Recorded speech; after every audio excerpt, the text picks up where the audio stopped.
But अब हम try करेंगे कि बैक टू बैक वीडियोस आए. And if you not know me, my name is Sarthak Dubey. I'm currently a second year student at University of Delhi, and I'm doing major in economics, minor in mathematics, which is Bachelor of Arts degree. सो आज की जो video होगी वो होगी union budget 2025, जो कि अभी recently आप लोगों ने न्यूज़ में भी देखा होगा. So I would be explaining from an economic perspective, and I hope you like the video. So let's begin. ये मैंने कुछ स्लाइड फॉर्मेट्स में बनाए हैं, आई होप आपको पसंद है.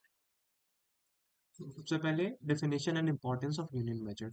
सो जैसे कि मैंने यहाँ पे लिखा भी हुआ है, the union budget is an annual financial statement presented by the government of India detailing its estimated revenue, income and expenditure spending for the upcoming financial year.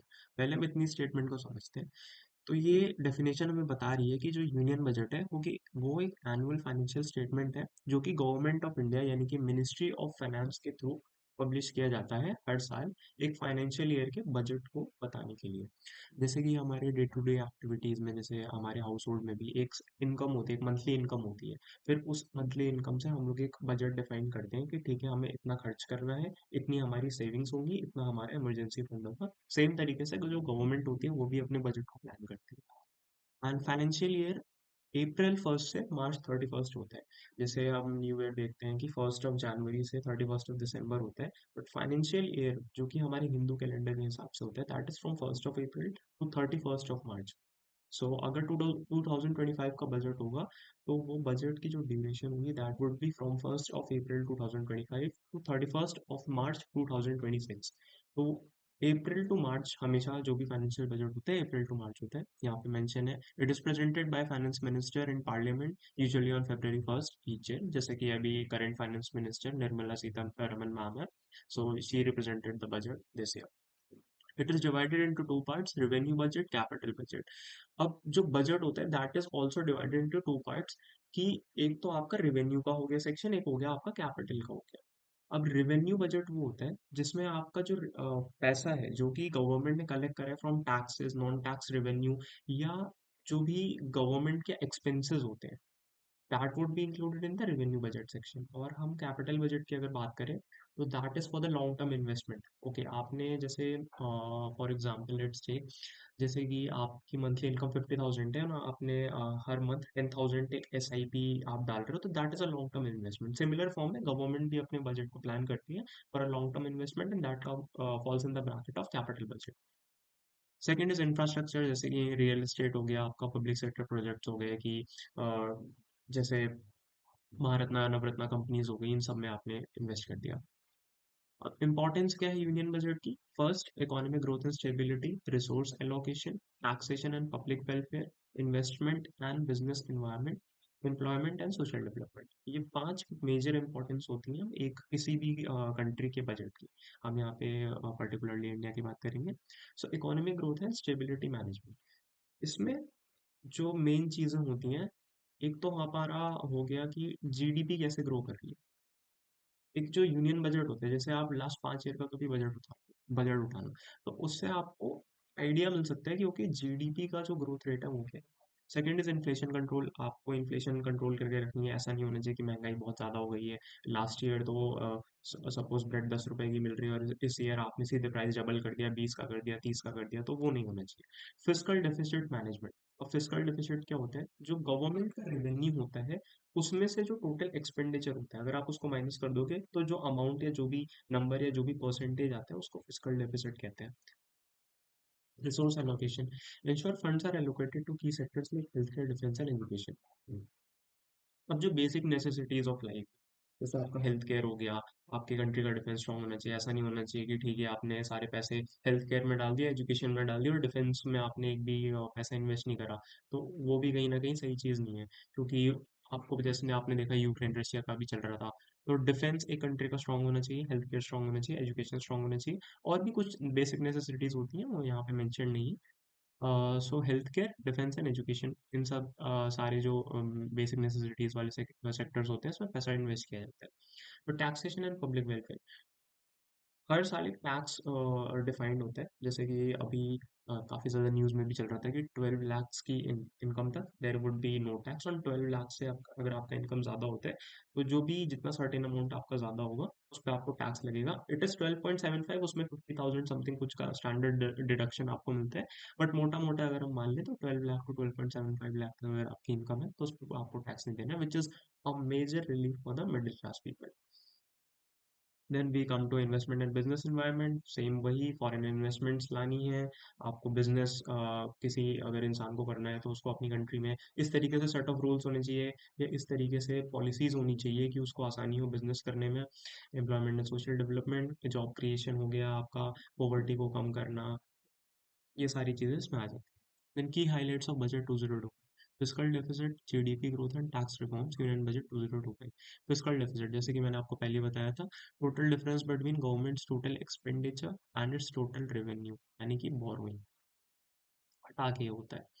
Higher deficit includes that the government is borrowing more to meet its spending needs.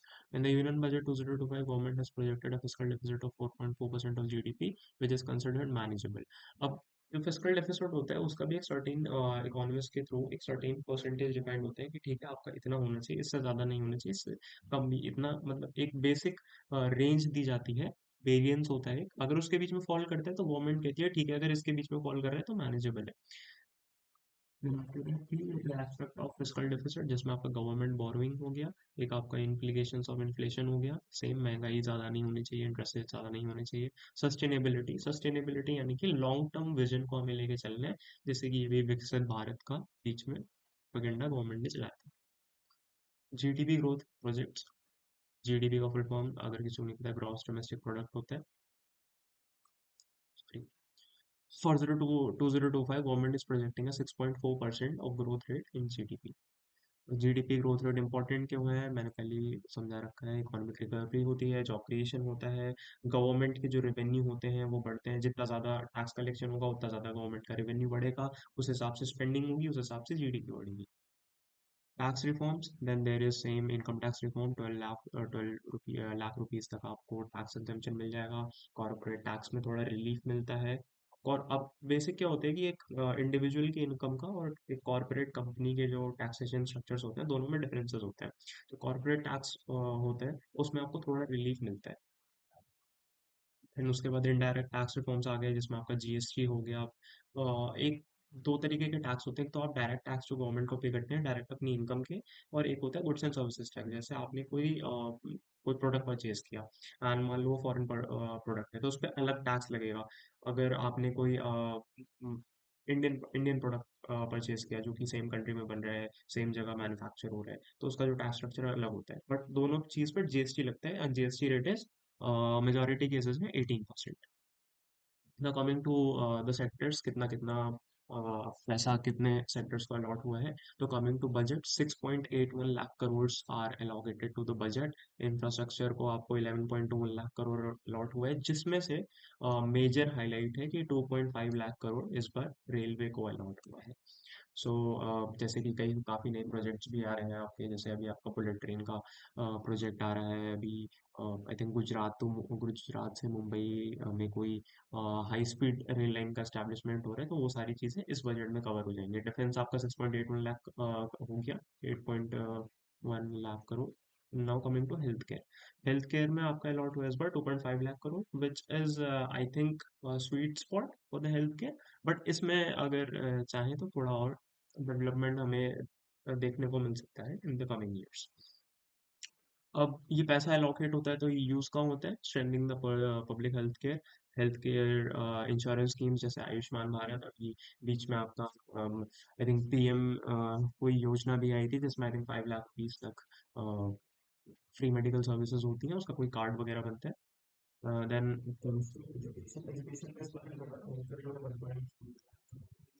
Online learning, digital education platforms, vocational training, जैसे आपका skill training institutes आपके open हो गए हैं।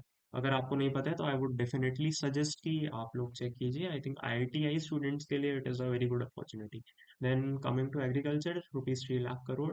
जैसा कि आपको पता होगा कि अभी भी जो एक मेजर इकोनॉमी है उसका सेक्टर जो है एग्रीकल्चर से आता है। मेजोरिटी ऑफ द पॉपुलेशन अभी भी रूरल एरियाज में रहती है, which is kind of changing, they are shifting to urban areas. पर अभी तक मेजोरिटी केसेस में ऐसा देखा नहीं गया है, रूरल एरियाज में पॉपुलेशन ज़्यादा है and they are majorly into agriculture sector. Then same major इसमें से किसको बेनिफिट होगा, मिडिल क्लास को क्या बेनिफिट होगा, बिजनेसेस को क्या होगा, स्टार्टअप्स को क्या होगा, फार्मर्स को क्या होगा। Coming to middle class tax payers, ₹12 lakh तक आपको एग्जेम्पशन मिलता है। टैक्स स्लैब्स जो हैं उनको सिंप्लीफाई कर दिया गया है। House loans, retirement funds, health care में भी आपको थोड़ी सी छूट दी जाएगी। Coming to business sector, same corporate tax remains stable, providing certainty for businesses, ease of doing business, reduce compliance burdens। अब इलेक्ट्रिक व्हीकल में आजकल हम देख रहे हैं बहुत ज़्यादा ईवी के ऊपर कंपनीज इन्वेस्ट कर रही हैं, तो उसके लिए एक स्पेशल एम्फेसिस दिया गया है कि आप इन चीज़ों को इन कंट्री मैन्युफैक्चर कीजिए, रेन्यूएबल एनर्जी सेक्टर्स को मैन्युफैक्चर कीजिए। देन इंफ्रास्ट्रक्चर में आपको देखने को मिलेगा कि नए नए एयरपोर्ट्स बन रहे हैं, अभी रिसेंटली आपका अयोध्या में भी बना था। कमिंग टू स्टार्टअप, स्टार्टअप में जैसे कि देखा जा रहा है पास्ट 2-3 ईयर्स में बहुत ज़्यादा एक मेजर ग्रोथ है, काफ़ी ज़्यादा कॉर्पोरेट एम्प्लॉयज़ अपनी फुल टाइम जॉब्स को छोड़ के स्टार्टअप्स की तरफ शिफ्ट हो रहे हैं। And I think which is a good thing. Businesses बनने चाहिए कंट्री में, उससे इकोनॉमी भी ग्रो होती है एंड जॉब भी मिलती है लोग। Farmer same 3 lakh crore multiple schemes government ने लॉन्च करी है, जैसे आपका हो गया धन धान्य कृषि योजना, सब्सिडीज मिलती हैं आपको फर्टिलाइजर्स, पेस्टिसाइड्स एंड सीड्स के लिए। देन एनहांस फोकस दिया गया है रूरल डेवलपमेंट के ऊपर, मार्केट एक्सेस दिया गया है। एग्रीकल्चर में आपका टेक इनोवेशंस भी देखे जा रही हैं, अलग अलग तरीके की मशीन्स, अलग अलग तरीके के हाई यील्डिंग सीड्स की वैरायटीज, और अ, जिसमें मेजर प्रैक्टिसेस जैसे आपके हो गए ड्रिप इरिगेशन के प्लांट सेटअप करना, या अगर आपको ट्यूबवेल लगानी है तो उसमें आप डीजल यूज़ ना करो, उसकी जगह आप कोई रेन्यूएबल सोर्स ऑफ एनर्जी जैसे कि सोलार पैनल आप यूज़ कर लो। इन सारी चीज़ों पे इस बार जोर दिया जा रहा है। इन summary of the budget, same global economic uncertainty is there, some inflationary pressures, fiscal deficit, ये सब आप पढ़ सकते हो, that is not very much important। मोटा मोटा जो बजट इस बार था मैंने आपको एक्सप्लेन कर दिया है, and that's from my end, thank you so much for